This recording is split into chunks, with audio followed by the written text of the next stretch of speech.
Good Friday, everyone, and welcome to this edition of Conversation Daily News. I'm your host, Cyrus Webb. Glad you all could join us once again. Well, we made it to the end of another week. We, of course, have your news headlines coming up on this Friday. We have the truth of the day one last time from Mary Ellen Ciganovich. And in today's entertainment spotlight, you've been part of my conversation with acclaimed actress Angie Harmon discussing her career and her new film, Buried in Barstow.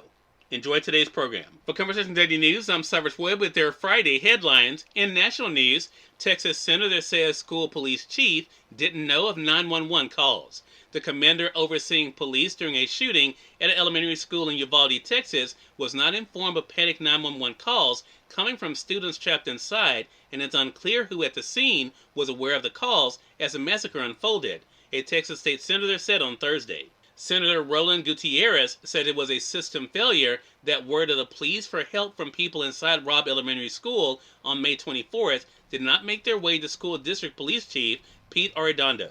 I want to know who was receiving the 911 calls, Gutierrez said during a news conference. His voice often cracking with emotion, he represents Uvalde and said no single person or entity was fully to blame for the massacre. But Gutierrez said Governor Greg Abbott should accept some of the responsibility for failures in the police response. There was error at every level, including the legislative level. Greg Abbott has plenty of blame in all of this, Gutierrez said on Thursday. 19 children and 2 teachers died in the attack at Robb Elementary School, the deadliest school shooting in nearly a decade. 17 more were injured. Funerals for those slain began this week.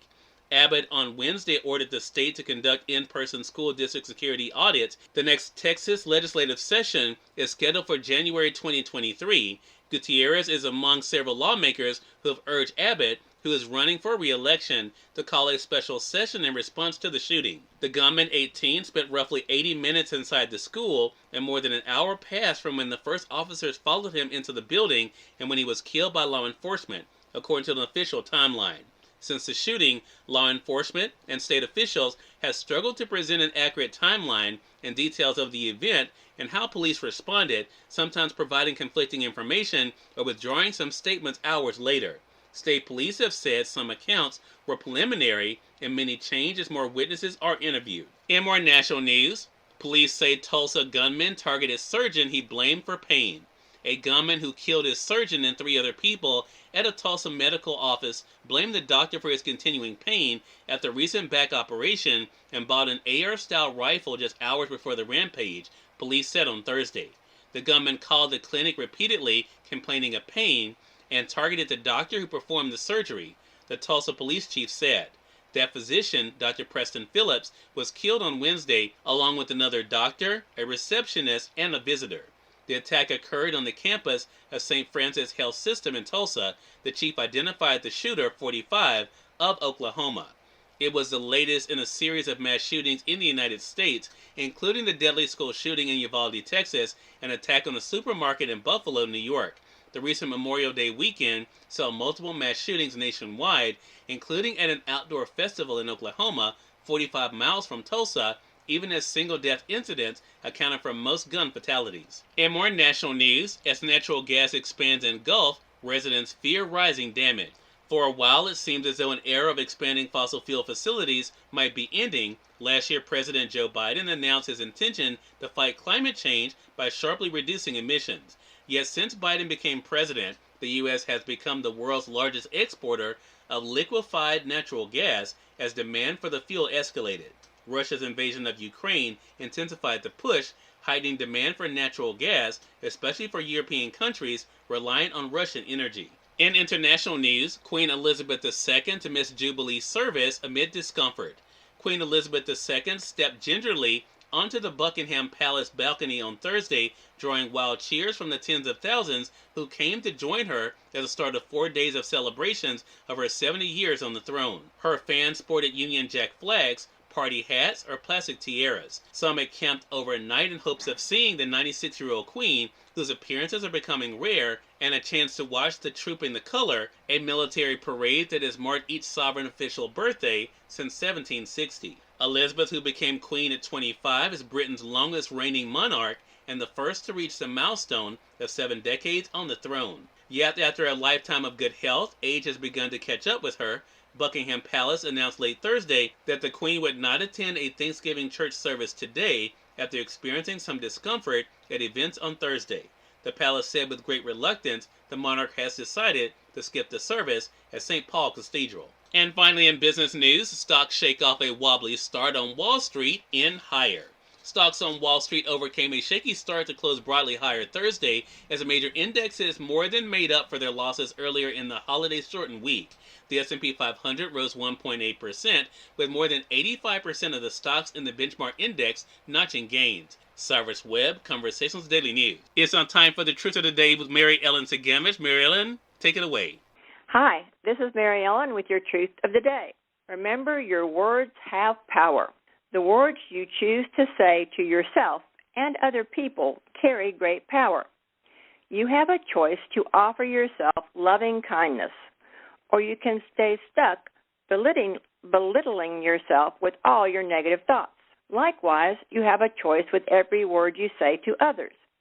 You can build someone up, or the same words used in a hateful tone of voice can tear a person apart. Understand, all the words you say are sacred. When you choose to say negative words to someone else, you may think you are helping them to see the truth about themselves. Who are you to judge them? You may feel good at first because you finally told them what they need to know. Later, you feel horrible inside because you know it is not your place to judge or say anything, because you are seeing the issues inside of yourself that you still have to work on. As you think negative thoughts about yourself or say negative words to yourself, do not be amazed when you have negative day after negative day. Today, understand your words have power. Choose them carefully as you enjoy the day. We have part of my conversation coming up with Angie Harmon in today's Entertainment Spotlight. Stay with us. You're listening to Conversations Daily News. For Conversations Daily News, I'm Cyrus Webb with Entertainment Spotlight. Acclaimed actress Angie Harmon joined me on Conversations Live, the radio show, to talk about her extraordinary career and her new movie, Buried in Barstow. Here's a bit of our conversation. Angie, thank you so much for the time. Really appreciate it. Oh, my gosh. Thank you very much. This is really exciting to speak with you, Angie. I've been a fan of your work for quite some time, as I know a lot of our audience has. What has this experience been like for you, Angie, to do what you love in front of the camera and to see the way that your fans have followed you from project to project? Oh, my gosh. I have to tell you, I mean, I have somebody walk up and, compliment me on Law and Order or Rizzoli and Isles or Women's Murder Club or something, once a day. And it's just, I'm so grateful. And I recognize how, tremendously blessed I am. And it's just, it's wonderful to hear that, people appreciate something that, I did so long ago and they still appreciate it. They still love it. So I'm very, very grateful. It's been a wonderful ride. Now you're bringing to life Hazel King and Buried in Barstow, as I mentioned. Talk to us about that, because when I saw the first trailer, you're not only starring in this, but also the executive producer as well. I mean, what was it like for you to kind of bring Hazel to life and to tell this complicated story of this character? I mean, I have to say this, well, first and foremost, it was just, fun and exciting and something different to not be in law enforcement as a character. So that's been a really great part of it. And then, she's just, I really sort of, I don't know, Hazel kind of resonates with me in a lot of different ways. I mean, she's a single mom. I'm a single mom. She's, trying to do her best raising her teenage daughter. I've got 3 teenage daughters. I mean, and it's difficult. I mean, sort of juggling these lives, these personalities, these schedules, these, all the teachers and the classes, and that part really sort of spoke to me. Cyrus Webb, Conversations Daily News. We thank you all for tuning into this edition of Conversations Daily News. We'll be back to you guys on Monday with more news and, of course, your entertainment spotlight. Until then, I'm your host, Cyrus Webb, saying, as always, enjoy your day, enjoy your life, enjoy your world. Thank you all for choosing Conversations Daily News today. Let's make it a great one.